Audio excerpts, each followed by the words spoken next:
ज्यों राम न चाहे तू नच्चो जी, ज्यों राम न चाहे तू नच्चो जी, ज्यों राम न चाहे तू नच्चो जी, ज्यों राम न चाहे तू नच्चो जी, ज्यों राम न चाहे तू नच्चो जी, ज्यों राम न चाहे त्यों ज्यों राम न चाहे त्यों नच्चो जी, ज्यों राम न चाहे त्यों ज्यों राम न चाहे त्यों नच्चो जी, ज्यों राम न चाहे त्यों नच्चो जी, ज्यों राम न चाहे त्यों नच्चो जी, ज्यों राम न चाहे त्यों नच्चो जी, ज्यों राम न चाहे त्यों नच्चो जी, ज्यों राम न चाहे त्यों नच्चो जी, ज्यों राम न चाहे त्यों नच्चो जी, ज्यों राम न चाहे त्यों नच्चो जी, ज्यों राम न चाहे त्यों नच्चो जी, ज्यों राम न चाहे त्यों नच्चो जी, ज्यों राम न चाहे त्यों नच्चो ज्यों राम न चाहे त्यों नच्चो जी, ज्यों राम न चाहे त्यों नच्चो जी, ज्यों राम न चाहे त्यों नच्चो जी, ज्यों राम न चाहे त्यों नच्चो जी, ज्यों राम न चाहे त्यों नच्चो जी, ज्यों राम न चाहे त्यों नच्चो जी। बहुत बहुत धन्यवाद दिव्यो। पूज्यपाद स्वामी जी महाराज ने वंदा विरागी का प्रसंग लिया है। यही स्पष्ट हुआ ना साधक सुनो, जिसने अपने जीवन में सत्संग का आश्रय लिया, सिमरन का आश्रय लिया, सदाचारी जीवन का आश्रय लिया, परमेश्वर ने उसे वंदनीय बना दिया। लक्ष्मणदास नामक व्यक्ति बाद में माधुदास वंदा वैरागी नाम पड़ गया, वंदनीय बना दिया परमात्मा ने। अपने कर्तव्यों का ईमानदारी से पालन किया, छोटी छोटी बातों में उलझा नहीं, छोटी छोटी बातों को लेके अपनी जिंदगी को बिगाड़ा नहीं, कभी डिप्रेशन में नहीं गया, कभी जीवन में क्रोध नहीं आया, अपने कर्तव्यों का पालन किया है, परमेश्वर के सहारे जीवन व्यतीत किया है। सत्संग यही तो सिखाता है। सत्संग की मुख्य सीख यही है, राम राम जपते जाओ, अपना काम करते जाओ। स्वामी जी महाराज की शिक्षा ही यही है।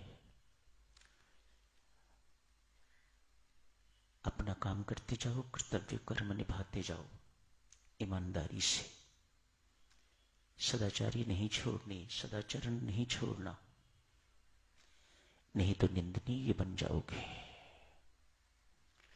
वंदनीय बनना चाहते हो तो जीवन सदाचारी ही होना चाहिए, तो परमात्मा आपको, आपके जीवन को वंदनीय अनुकरणीय बना देगा। कभी सोचना नहीं कि इतना कुछ करने के बावजूद भी इसका अंत किस प्रकार का हुआ, कैसे शाही सेना ने दिल्ली में उसे चमटों के साथ नोचा है, उसके शरीर को किस प्रकार की यातनाएं दी। मत सोचना कभी कि परमेश्वर ने इसके साथ न्याय नहीं किया। नहीं, परमेश्वर ने बिल्कुल न्याय किया है। आज इसीलिए स्वामी जी महाराज ने भक्त प्रकाश जैसे प्रसंग में वंदा वैरागी का नाम लिया है। जगह जगह पर स्वामी जी महाराज ने इसे साधु कहा है, जगह जगह पर इसको संत कहा है। शूरवीर तो था ही था, पर सिमरन ने और सुंदर जीवन ने स्वामी जी महाराज द्वारा इसे साधु एवं संत की उपाधि दिलवा दी। मत सोचिएगा कि सिर्फ स्वामी जी महाराज ने अपनी तरफ से दिया होगा, नहीं, ये संबोधन परमात्मा की तरफ से मिला होगा तो स्वामी जी महाराज ने दिया है। परमात्मा ने इसका साधुत्व स्वीकार किया, इसकी संताई को स्वीकार किया। एक लड़ने वाला होने के बावजूद भी, युद्ध करने वाला व्यक्ति है, राजपूत है, परमेश्वर ने किस मंच पर लाके खड़ा कर दिया?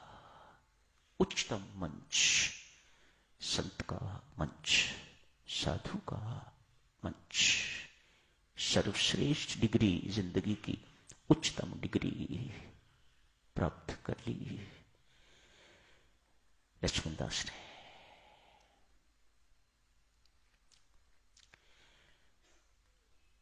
अपने गुरु से भी कहीं आगे निकल गए। गुरु गोविंद सिंह जी के साथ इनका संपर्क हुआ, बड़ी घनिष्ठता हो गई। दोनों ने मिलकर तो अनेक युद्ध किए, जगह जगह जहां जहां भी युद्ध की जरूरत थी, लड़ाई की जरूरत थी, वहां वहां इन्होंने युद्ध किया। सफलताएं भी मिली और फिर अपने ही लोगों में फूट के कारण, उनकी ईर्ष्या इत्यादि के कारण बंदा वैरागी पकड़ी भी गई।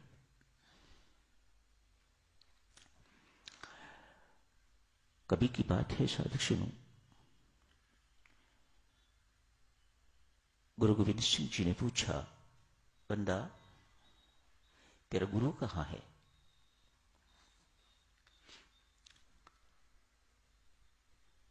सच्चे पातशाह, इस वक्त तो वे बैकुंठ में होंगे। गुरु महाराज के मुख पर एक अद्भुत सी मुस्कान थी, व्यंगात्मक मुस्कान, सही मुस्कान नहीं थी, सरकास्टिक मुस्कान। बंदा ने पूछा, महाराज क्यों मुस्कुरा रहे हैं, क्या बात है? यूं ही, नहीं महाराज, कुछ मेरे से छुपा रहे हैं, अब सही सही बताइएगा, क्या बात है? अरे बंदा, तेरा गुरु इस आश्रम से कहीं बाहर गया ही नहीं, उसे मरे हुए तो बहुत वर्ष हो गए, ऐसी आश्रम में ही है। कहा, महाराज कभी दिखाई तो नहीं दिए, मुझे तो ऐसा विदित नहीं है कि वे यहां हैं। अरे यहीं हैं, बेल के पेड़ के नीचे बैठे हुए थे। कहा, वो फल तोड़, इसे नीचे ला, काट। काटा, उसमें से एक कीड़ा निकला। गुरु गोविंद सिंह जी कहते हैं, यही तेरा गुरु। पूछा, महाराज क्या कह रहे हैं आप? मेरे गुरु महाराज का अपमान कर रहे हैं। अरे नहीं, ठीक कह रहा हूं। ऐसा क्यों हुआ इनके साथ? इन्हीं से पूछ। गुरु गोविंद सिंह जी कहते हैं, इन्हीं से पूछ, ऐसी हालत क्यों हुई? पूछा, गुरु महाराज इस दुर्गति को कैसे प्राप्त हुए आप? बंदा के गुरु महाराज, मैंने आपसे नामदान लिया हुआ है, आपकी ऐसी दुर्गति क्यों हुई, क्या हुआ है? कहा, माधुदास, उस वक्त अभी बंदा नहीं बना होगा, माधुदास होगा। कहा, माधुदास, इसी पेड़ के नीचे मेरी मृत्यु हुई। मृत्यु के वक्त मेरी दृष्टि इस पेड़ के फल पर चली गई। इस सीजन का फल नहीं खाया। तब से लेके आज तक बार बार मुझे परमात्मा यही योनि दे रहे हैं, कीड़े की योनि, रज्ज के फल खा। एक बार मरता हूं, फिर परमात्मा मुझे फल में डाल देते हैं, फिर मरता हूं, फिर फल में डाल देते हैं। कैसी खतरनाक चीज है देवियों सज्जनों ये अशक्ति। स्वामी जी महाराज का उपकार देखो, जो आप सबसे, हम सबसे हाथ जोड़ के विनती करते हैं, छोड़ो इन मामूली मामूली छोटी छोटी बातों को, तुच्छ बातों को। देखो क्या हशर हुआ है इस गुरु का, जिसकी आसक्ति परमात्मा से टूट गई तो उस फल के प्रति आसक्त हुआ तो परमात्मा ने अनेक योनियां इसी काम में व्यतीत कर दी। ले जितना मर्जी फल खा। माधुदास, इन गुरु महाराज से कहो मेरी सद्गति करवाएं। मेरा प्रारब्ध कुछ ऐसा ही लिखा होगा कि दुर्गति होगी, और उसके बाद ये सदगुरु महाराज द्वारा तेरा कल्याण होगा।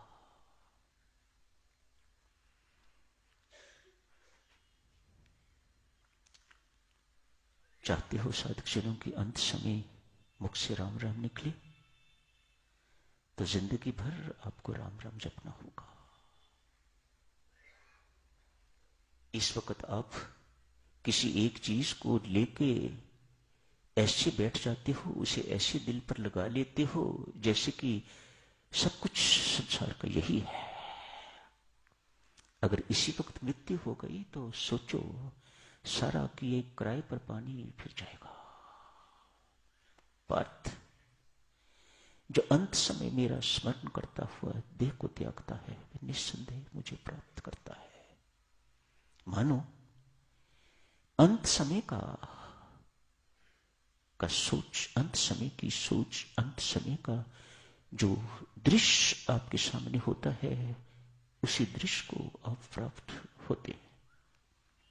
जैसे एक फोटोग्राफर की दुकान पर व्यक्ति फोटो खिंचवाने के लिए जाता है।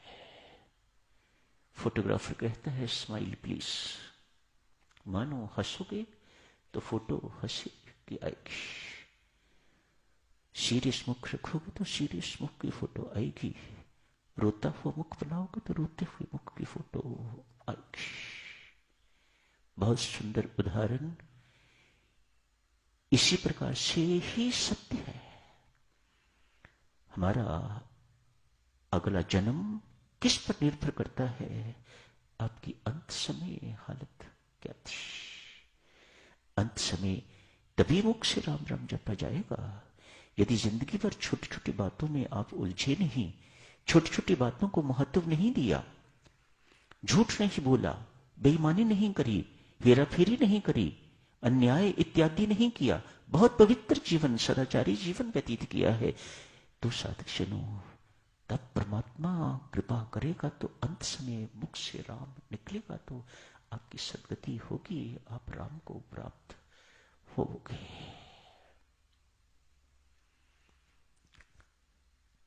बंदे को परमात्मा ने सत्संगति से, सिमरन से, सेवा से, सेवा अर्थात सदाचारी जीवन, सदाचरण से वंदनीय बना दिया। यही समाप्त करने की इजाजत दीजिए। धन्यवाद।